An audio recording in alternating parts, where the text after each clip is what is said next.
अस्सलाम वालेकुम वरहमतुल्लाहि वबरकातुहू। तो दोस्तों, कैसे हैं आप सब? उम्मीद करती हूँ कि सभी खैरियत से होंगे। अल्हम्दुलिल्लाह मैं भी खैरियत से हूँ। मैं हुई रमज़ेबा। तो दोस्तों, आज हम इस्तिखारा के बारे में बात करेंगे कि इस्तिखारा क्या है, उसका मायना क्या होता है, उसका मीनिंग क्या होता है और इस्तिखारा कब और कैसे करें। तो सबसे पहले हम बात करते हैं इस्तिखारा के लफ्ज़ी मायने के बारे में। तो इस्तिखारा का लफ्ज़ी मायना है खैर की रहनुमाई तलब करना, अच्छाई की रहनुमाई तलब करना कि मैं अच्छाई को कैसे हासिल करूं। देखिए, एक मुसलमान के लाइफ में इस्तिखारा एक बहुत ही इम्पॉर्टेंट चीज़ है। इस्तिखारा अपने फ्यूचर के मामलात में अल्लाह से खैर मांगने का नाम है।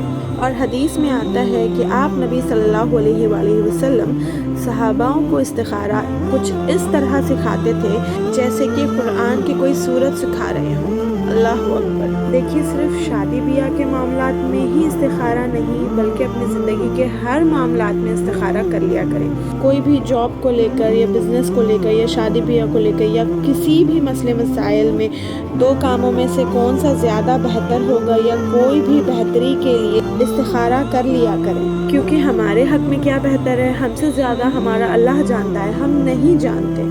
इसलिए आप जब भी किसी काम का कोई इरादा करें तो पहले कुछ समझदार लोगों से, नेक लोगों से, सिंसियर लोगों से राय मशवरा कर लिया करें, फिर इस्तिखारा किया करें। ठीक है। और देखिए, इस्तिखारा आप अल्लाह पर पूरी यकीन के साथ करें। इंशाअल्लाह ताला अल्लाह उस काम में खैर और आफियत डाल देगा और कामयाबी अता करेगा। और याद रखें, इस्तिखारा करने वाला कभी भी ज़लील नहीं होगा, मशवरा करने वाला कभी भी मायूस नहीं होता है।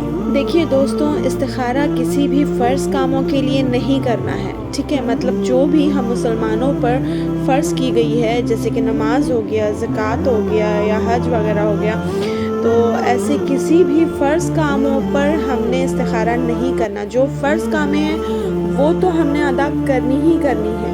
ठीक है। इसके अलावा जो भी हमारे डे टू डे लाइफ के मसले मसाइल होते हैं या जो कोई भी बड़ी छोटी हमारे प्रॉब्लम्स होते हैं, उसके लिए हमें इस्तिखारा करना है। देखिए, जब हम कोई बिज़नेस शुरू कर रहे होते हैं या किसी नए जॉब में जा रहे होते हैं तो हम अपने पेरेंट्स से डिस्कस करते हैं ना, हम उनसे राय मशवरा लेते हैं ना।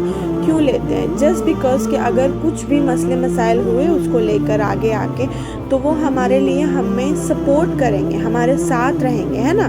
तो बिल्कुल उसी तरह हमने अपने हर कामों में, हर छोटे बड़ी चीज़ों में जहाँ हमें राय मशवरे की ज़रूरत है, जहाँ हमें किसी बात पे, किसी चीज़ पे उलझ रहे हैं, तो उस सिचुएशन में भी हमने अल्लाह से पनाह मांगना चाहिए और इस्तिखारा करके अल्लाह से डिस्कस करें, अल्लाह से मशवरा लें।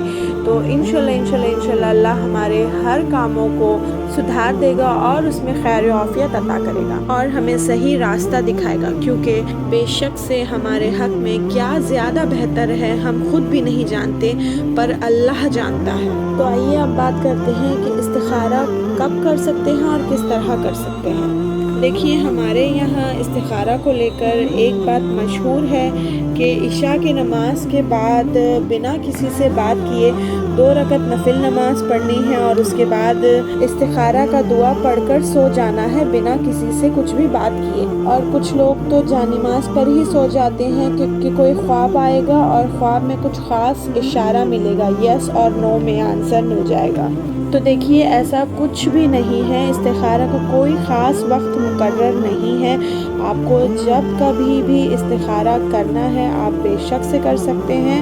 यानी 2 कामों में से कौन सा ज़्यादा बेहतर होगा या कोई भी बेहतरी के लिए अगर आपको इस्तिखारा की ज़रूरत महसूस होती हो तब आप 2 रकत नफिल पढ़कर इस्तिखारा की दुआ पढ़ लें। देखिए, इस्तिखारा एक दुआ ही तो है, तो दुआ कबूलियत के वक्त में भी आप इस्तिखारा कर सकते हैं, जैसे कि बारिश के वक्त, रात के आखिरी पहर में, जुमा के दिन या रोज़े की हालत में या सफ़र के हालत में वगैरह वगैरह। तो दुआ के हर कबूलियत के वक्त में भी आप इस्तिखारा कर सकते हैं। तो इस्तिखारा का कोई वक्त मुकर्रर नहीं है, दिन हो रात हो, आप जब भी चाहें आप इस्तिखारा कर सकते हैं। हाँ, जो मकरूह वक्त है जिसमें नफिल नमाज नहीं पढ़ सकते, जैसे कि जब सूरज तुलू हो रहा है یا جب سورج غروب ہو رہا ہے تب آپ نماز نہیں پڑھ سکتے تو تب آپ استخارہ مت کریں۔ باقی دن بھر میں آپ جتنے بار چاہیں جب چاہیں آپ کر سکتے ہو، بس ان مکروہ وقت کو چھوڑ کر، کیونکہ ان وقتوں میں نماز نہیں پڑھی جا سکتی۔ اور دیکھیے بہت ہی اہم اور ضروری بات کہ استخارہ جس کا ہے اسی کو کرنا ہے، ٹھیک ہے؟ مطلب جس کا مسئلہ ہے اس نے ہی استخارہ کرنا ہے۔ ایسا ہم نہیں کر سکتے کہ ہم کسی کے لیے استخارہ کر رہے ہیں، کیونکہ آج کل بہت ہو رہا ہے کہ آن لائن استخارہ کر رہے ہیں، پیمنٹ کے لیے استخارہ کر رہے ہیں، پر ایسا نہیں ہو سکتا۔ استخارہ جس کے لیے ہے، جس کا ہے، اس کو خود ہی کرنا ہے۔ ہاں، پر اگر ہے کوئی بہت چھوٹا بچہ جس کے لیے مان کے چلے کہیں ایڈمیشن وغیرہ کے لیے سوچ رہے ہیں، ایسا کچھ استخارہ کر رہے ہیں، تو ہاں، کیونکہ بچوں کے گارڈین ابھی ہم ہیں اور کیونکہ وہ اتنے سمجھدار نہیں ہیں کہ وہ اس طریقے سے اس میں توجہ دے سکیں، تو اس معاملات میں ہم پیرنٹس کر سکتے ہیں۔ اور مان کے چلے کسی بیٹی کی شادی کے لیے ہے تو بیٹی نے بھی کرنی ہوگی استخارہ، اور اس سچویشن میں چاہیں تو پیرنٹس بھی کر سکتے ہیں استخارہ۔ اور ہاں، استخارہ کا مطلب یہ بالکل نہیں ہے کہ ہم استخارہ کریں گے تو ہمیں خواب میں کوئی جواب مل جائے گا یا کوئی خواب آ جائے گا کہ ہم نے کیا کرنا ہے، کیسے کرنا ہے، وغیرہ وغیرہ۔ آپ جب بھی کوئی کام کا ارادہ کریں تو کچھ سمجھدار لوگ، نیک لوگ، سنسیئر لوگوں سے، ایکسپیرینس لوگوں سے رائے مشورہ کریں، اور پھر استخارہ کے لیے 2 رکعت نفل نماز ادا کریں۔ اس کے بعد استخارہ کی مخصوص دعا مانگے۔ پھر آپ کو کرنا وہی ہے جو آپ کو اس وقت سمجھ میں آ رہا ہو، سبھی لوگوں کے رائے مشورہ کے بعد جس طرف آپ کی توجہ زیادہ جا رہی ہو، بس کرنا آپ کو وہی ہے جو آپ کو ٹھیک لگے گا، اور اللہ پر یقین کے ساتھ، پورے توقع کے ساتھ دعا مانگے۔ انشاءاللہ تعالی اللہ آپ کے ہر کام میں کامیابی دے گا، خیر و عافیت ڈال دے گا۔ اور یہ دعا اتنی اہم ہے کہ اس کے ورڈنگز آپ نبی رسول اللہ صلی اللہ علیہ وآلہ وسلم نے خود ہی صحاباؤں کو سکھائی ہے، اور بہت ہی تاکید کے ساتھ بتایا ہے کہ ان الفاظ کے ساتھ اس طریقے سے جو دعا کرے گا اللہ اسے کبھی ناکام نہیں کرے گا۔ تو اس لیے دعا مانگنے کے بعد پھر کرنا وہی ہے جو آپ کو صحیح سمجھ میں آ رہا اس وقت۔